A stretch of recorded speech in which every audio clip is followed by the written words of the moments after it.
Hi hello friends, నేనైతే ఇప్పుడు PM Palem దగ్గర ఉన్న మదురై ఫేమస్ జిగిర్తాండా దగ్గర ఉన్నానండి. సో జిగిర్తాండా అంటే మదురైలో ఫేమస్ అండి అది. సో ఇది ఏంటంటే పాలతో తయారు చేస్తారంటండి, ఓన్లీ మిల్క్తోని. సో ఎలా ఉన్నది ఏంటి, అక్కడ ప్రైసెస్ ఏంటి అనేది చూద్దాం రండి.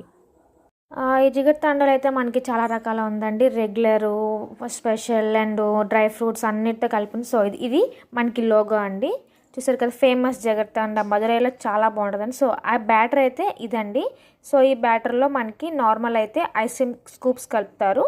సో స్పెషల్ అయితే 2 స్కూప్స్ కలుపుతారు. సో డ్రై ఫ్రూట్స్ కావాలంటే డ్రై ఫ్రూట్స్ యాడ్ చేస్తారు. సో మొత్తానికి బ్యాటర్ అయితే ఒకటే బ్యాటర్ అండి. సో దాంట్లో మనకి డిఫరెంట్ టైప్స్ ఆఫ్ జిగర్తాండాస్ అయితే మనకి అవైలబుల్గా ఉన్నాయి. సో నార్మల్ ప్రైస్ వచ్చేసరికి 50 రూపీస్ అండ్ పార్సల్ వచ్చేస్తే 60 రూపీస్. సో దేనికైనా 10 రూపీస్ ఎక్స్ట్రా ఉందండి పార్సల్కి అయితే. సో నాకైతే చాలా బాగా నచ్చింది. మీరు కూడా టేస్ట్ చేసి ఎలా ఉందనేది కామెంట్